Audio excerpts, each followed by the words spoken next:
এই প্রজেক্টে ভিডিও বা ইমেজের উপরে ভিডিও ফিল্টার এবং অডিওর উপরে অডিও ফিল্টার প্রয়োগ করে দেখানো হবে।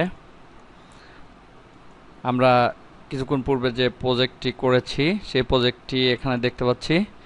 এর উপরে ভিডিও ফিল্টার এবং অডিও ফিল্টার প্রয়োগ করব। তো এখানে দেখতে পাচ্ছি মূল ভিডিও বা মূল ছবিটা এখানে দেখা যাচ্ছে। আমরা মূল ছবির উপরেও ভিডিও ফিল্টার প্রয়োগ করতে পারি, আবার ওভারলের উপরেও ভিডিও ফিল্টার প্রয়োগ করতে পারি। ভিডিও ফিল্টার প্রয়োগ করার জন্য এখান থেকে ভিডিও ফিল্টারে যেতে হবে। এখানে অনেক ধরনের ডিজাইন দেখতে পাচ্ছি ফিল্টারের।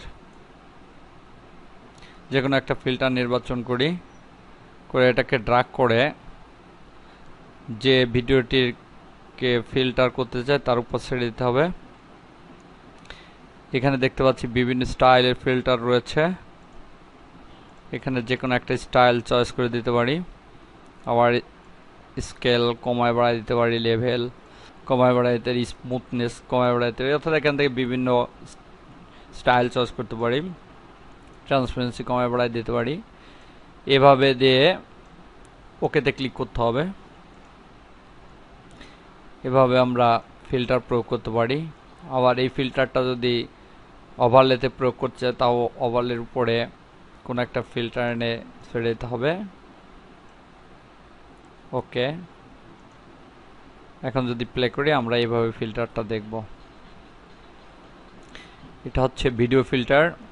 এবং অডিও ফিল্টারের জন্য অডিওটার উপরে ক্লিক করে নির্বাচন করে এখান থেকে অডিও ফিল্টারটা চয়েস করতে হবে। এবং অডিওর বিভিন্ন স্টাইলের ফিল্টার রয়েছে। আমরা এখানে অ্যাম্পলিফাইটা দেখিয়েছি।